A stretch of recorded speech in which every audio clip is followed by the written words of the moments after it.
My ex sued me for mental neglect, said I was distant and cold. The judge asked why I left. I played a recording, 3 hours of her screaming at me while texting someone else. Then I played her voice memo labeled insurance scam plan. The judge took one look. Dismissed. Hey there. We're working hard to hit our first 1,000 subscribers. If you love true, emotional stories, hit that subscribe button. It helps more than you know. Now let's get into the story. My name's Mark, I'm 34, and until a few months ago, I thought I was just failing at being a partner. I work in mechanical engineering. Long hours, brain fried by the time I'm home, and honestly, I thought I was doing okay. I wasn't perfect, but I was showing up. Bills were paid. Home was steady. Ring was on her finger, and I thought we were working towards something real. Her name was Hannah. We'd been together just over 3 years, living together for 2, and engaged for 1. But slowly, slowly, things shifted. She stopped making eye contact, started flinching when I touched her, said she felt like I wasn't emotionally present. I bought candles. I set up weekend getaways. I cooked, burnt pasta, yeah, but still tried. And every time I tried, it was like I was handing her an apology for something I didn't understand. She'd go quiet during dinner and suddenly rage over nothing. And I mean rage, screaming, throwing pillows, slamming doors. It always ended with her accusing me of being cold, that I had dead eyes, and that I was emotionally neglecting her. At one point, she actually said, if I wasn't so strong, I could probably sue you for what you've put me through. It should have clicked then, but I still didn't get it. I just felt small, guilty, ashamed, like I'd failed someone who used to look at me like I mattered. Then came the night everything cracked. It was a Thursday.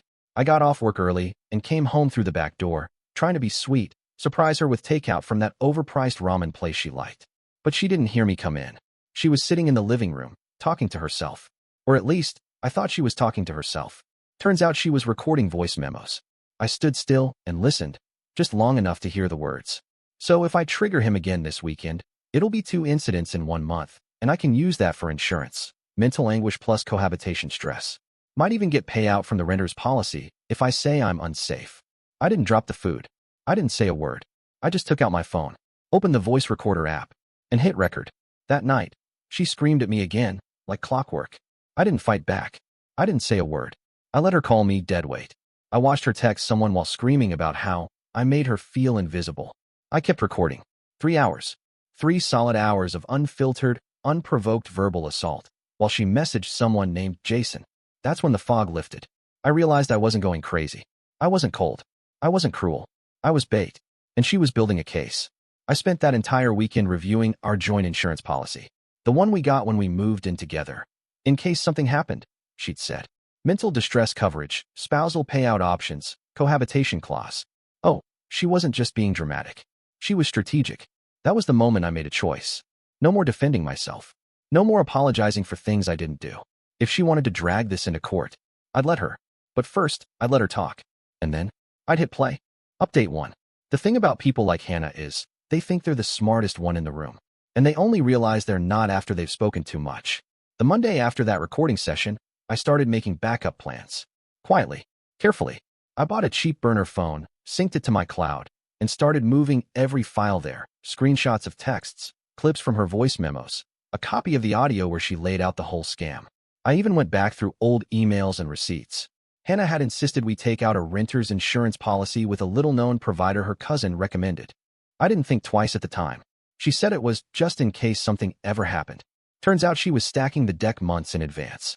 I didn't confront her. I didn't move out. I played dumb. Let her think I was still dazed, unsure, apologetic. She even told a friend on speakerphone, loudly, that she'd been tracking emotional spikes in our relationship and keeping notes in case she ever needed them. She laughed, said, he thinks I'm spiraling. Let him think that. I just nodded and smiled. Because by that point, I wasn't spiraling. I was documenting. Then came the fake therapy log. Yeah, you heard me right. She, accidentally, left her laptop open one night and went to take a shower. Normally, I respected her privacy. But that night, something told me to look. And there it was, an open document titled Session Notes. Supposedly written by a therapist. Except the therapist's name didn't exist. I looked it up. No practice. No license. Nothing. The whole thing was fake. She was drafting evidence that she was in counseling for trauma related to emotional neglect, aka me. I printed it, saved it, added it to the archive. That weekend, she picked a fight again. Pushed me hard. Said she wasn't sure she could keep going unless something changed. Then she pulled back, took a deep breath, and said, "Maybe we need some time apart. Maybe this is what I'll bring to court." She said that, out loud. And still, I didn't react. Just nodded. Said I understood. Because here's what I'd already done. I had a new apartment lined up under a different name through a friend's company. I'd moved my paychecks to a different account. I had my lawyer, my cousin's wife, on retainer and prepped with everything. And the day after Hannah filed a civil claim for mental distress and emotional negligence, I smiled. Because she'd finally walked into the spotlight. That same afternoon, her attorney sent me an email. A smug, performative letter detailing her deteriorating mental state, the pattern of emotional abandonment, and her need for immediate compensation to recover in a safe space. There were even attached photos of her crying. I recognized the top she wore. She took those the day after I brought her flowers. Yeah, that's when I knew. This wasn't just manipulation. This was a con. A long, deliberate one. She'd been faking distress while filming herself cry, screaming while texting someone named Jason, leaving fake journals out like trophies. And now she thought she had me cornered in a courtroom. But she didn't know I had everything. I wasn't scared of her lawyer. I wasn't scared of her story. Because soon, it wouldn't be my word against hers. It'd be her voice against herself. Update 2. The first hearing was scheduled for a preliminary review. Nothing major, just paperwork, filings, and a brief statement from both sides. Hannah showed up in muted colors, no makeup, tissues in hand like she was preparing for a movie scene. Her lawyer gave a somber nod to the judge and began with phrases like deep emotional trauma, chronic neglect, and a pattern of psychological harm inflicted over years. We hadn't even been together that long. Meanwhile, I just sat there. Calm. Not smug, just ready. My lawyer didn't say much either. All she said was, "We'll present our counter-evidence during evidentiary review." And then she handed over a labeled USB drive to the clerk. Hannah glanced at it. She didn't recognize it. That's the moment her confidence flickered. Outside the courtroom, her lawyer tried to intimidate mine. Said things like, "We're happy to settle out of court if your client is open to mediation." My lawyer didn't blink. He's open to the truth. That night, Hannah sent me a text, first one in weeks. "You don't have to make this ugly. We can end it peacefully. You know this wasn't supposed to go this far." She was nervous. I could smell it. So I waited, quietly. Meanwhile, I was contacted by one of her old college friends. She DM'd me out of nowhere and said, "Hey, I don't mean to stir things up, but this isn't the first time she's pulled something like this. You might want to look into a guy named Trevor." Trevor was her ex, a guy she'd never talked about. So I looked him up. 2 articles, both buried in local news blogs. One about a small harassment claim filed in 2017. The other, a disciplinary review filed against Trevor while he was student teaching. The reason? Emotional misconduct tied to a former partner. No names were mentioned, but Hannah had been at the same school, same department, same year. I reached out to Trevor through LinkedIn. Took a shot. He answered. And when he heard Hannah's name, he actually laughed. A tired, bitter kind of laugh. He said, "You too, huh?" Turns out she'd faked panic attacks back then too. She'd manipulated text messages, deleted his replies, and fabricated counseling notes to make it look like he'd driven her to a breakdown. He lost his placement and had to restart his entire teaching license process. We talked for over an hour. He said, "If you're going to court, don't hold back. She's good at sounding broken, but she's better at breaking people." That night, I added Trevor's affidavit to the evidence file, and I slept better than I had in weeks. Update 3. Hannah's family started calling me nonstop after her court stunt. Her mother left voicemails in that passive-aggressive tone only mothers-in-law can master. "We always knew you were cold, but this is cruel." Her sister DM'd me on Instagram saying I was ruining a good woman's life. And her dad? He sent me a single text. "She's been through enough. Be decent." None of them knew the full story. They were defending an illusion. And I wasn't about to explain myself to anyone who thought I owed them a confession. Meanwhile, my family stayed eerily quiet. My dad said, "We trust you. Just don't let her drag you down to her level." My mom, who never liked Hannah from the start, just sent me a thumbs up when I told her I had everything backed up on cloud storage. But what really shook me, what really hit, was seeing our mutual friends slowly start to choose sides. Some blocked me outright.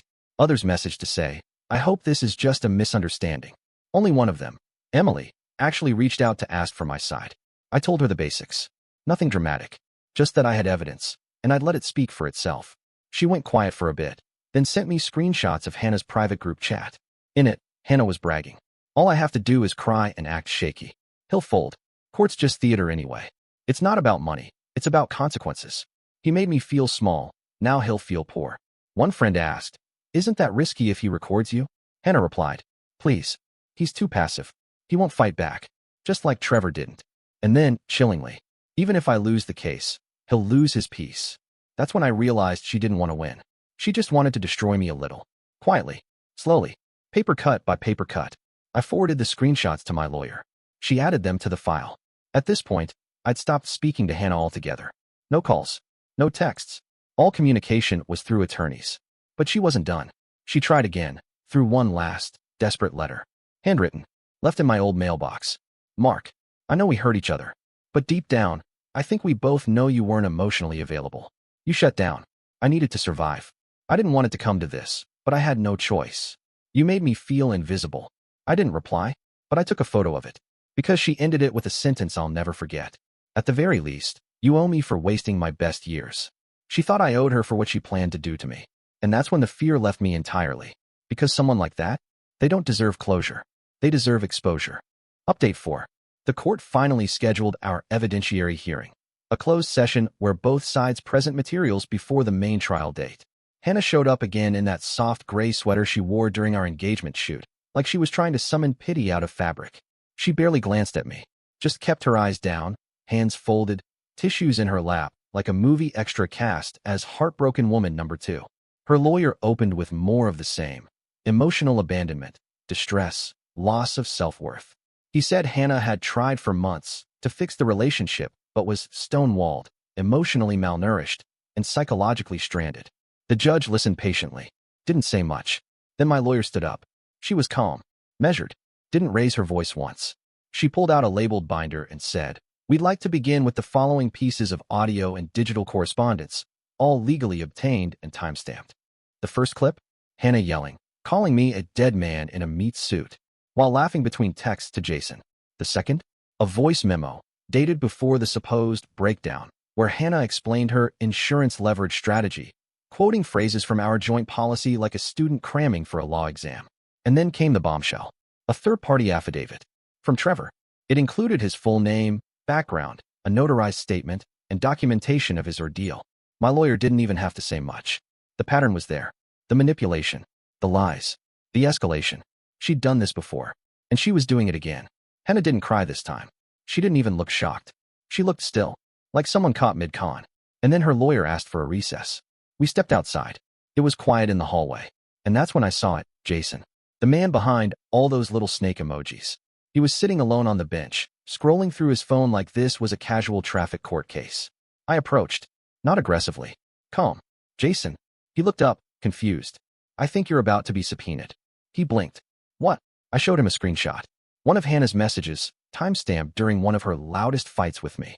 She'd sent him a selfie with the caption, "He's yelling now. Just wait till I say the word unsafe. Then I'm gonna record myself crying in the mirror." Insurance loves that word. Jason went pale. He had no idea. She'd been playing him too.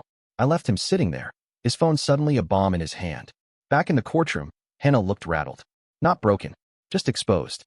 The judge didn't make a ruling yet, but he requested a full submission of all audio files, texts, screenshots, and the Trevor affidavit for internal review. He ended the session with one sentence: "If even half of this is authentic, we're not looking at a civil matter anymore." That was the first time I saw her hand twitch. Because for the first time, someone in authority finally saw her. And what they saw wasn't a victim. It was a very skilled liar. Update 5. It didn't take long for the ripple effects to start. A week after the evidentiary hearing, I got a call from the insurance company's legal department. Not mine, hers. Apparently, someone had flagged the voice memo where she casually mentioned faking triggers for an insurance payout. The call was short, professional, and direct. "We're opening a fraud investigation into Ms. Cartwright. Please forward any relevant materials to our legal team." I didn't have to do anything new. I just sent the same files we'd submitted in court. 3 hours later, I got a confirmation email with the subject line: Case 422, F. Pending review, fraud allegation. Then came the fallout. Hannah's lawyer filed a motion to withdraw from the case. The official reason? Client's breach of trust and failure to disclose material facts. Translation? He realized she was radioactive. She tried to message me again, this time from a burner number. I knew it was her because she used the same wording she used in a voice memo. "I didn't plan to hurt you, Mark. I just needed to survive." I blocked the number. Again, she then tried to contact my cousin, my lawyer, pretending to want to work things out quietly. She offered to drop the case if I gave her access to one of our old joint accounts to reset her finances. My cousin sent a one-line email in response. My client doesn't negotiate with extortionists. Then it all started to cave in. I found out she'd already drained her savings months ago. Jason? He ghosted her. Blocked her everywhere. I know because she posted some bizarre rant on her private story about being betrayed by weak men who can't handle strong women. She lost her apartment lease after she missed a payment. And finally, the judge made the ruling. Her civil suit was officially dismissed with prejudice, which means she can't ever file again. The judge added a footnote referencing compelling evidence of attempted fraud and attached the referral letter he sent to the insurance fraud division and the county prosecutor. That was it. She lost. And she didn't just lose the case. She lost the illusion, the control, the story. All she had left was her name, and now even that had a stain next to it. She tried to burn my reputation. Instead, she lit the match in her own hand and stood there watching it travel up the fuse. Update 6. The final hearing was supposed to be procedural, just a wrap-up. No more drama. No more surprises. But Hannah? She couldn't help herself. She showed up alone. No lawyer. No family. Just her, wearing a fake calm like perfume. She stood before the judge and tried to make one last plea. Claimed she'd been misunderstood, that the recordings were edited, that I was manipulating the narrative with selective evidence. The judge didn't even flinch. He looked over his glasses and said, "Miss Cartwright, you recorded yourself describing insurance fraud, outlined a false abuse narrative, and encouraged a third party to participate. Are you claiming you fabricated those memos too?" She hesitated, blinked, and then said, "I was just venting. I never meant it literally." He nodded slowly, took off his glasses, and said, "Case dismissed. You're lucky this is a civil matter. For now." And just like that, it was over. Well, legally, it was over. But the damage? That was just beginning for her. Later that day, my cousin forwarded me a copy of the insurance company's final report. They'd filed a complaint with the Department of Insurance Fraud. Her name was listed as a person of concern in an open fraud inquiry. Not arrested. Not yet. But flagged. She's now uninsurable through most major providers. And the icing on the scorched cake? Remember Jason? He filed a harassment claim. Turns out she started blowing up his phone, showing up to his work, even messaging his mother on Facebook, saying they had unfinished business. His employer issued a no-contact order through HR. The woman who once controlled every conversation with crocodile tears and whispered guilt trips? Now no one was answering her calls. Even her own sister unfollowed her. Quietly. No announcement. No drama. Just gone. And me? I walked out of that courthouse with a USB in my pocket, a clear record, and my silence intact. I didn't need to gloat. I didn't need revenge speeches or viral moments. I just needed the truth to be louder than her performance. And it was. Funny thing is, people always assume revenge is about getting loud, breaking things, screaming, slamming doors. But sometimes, the most brutal kind of revenge is hitting play and letting them hear their own voice destroy everything they built. And that's the story. If you're still here, that means you're one of us. So go ahead, hit that subscribe button. I drop new chaos every single day, and trust me, tomorrow's story, it's even worse than this one.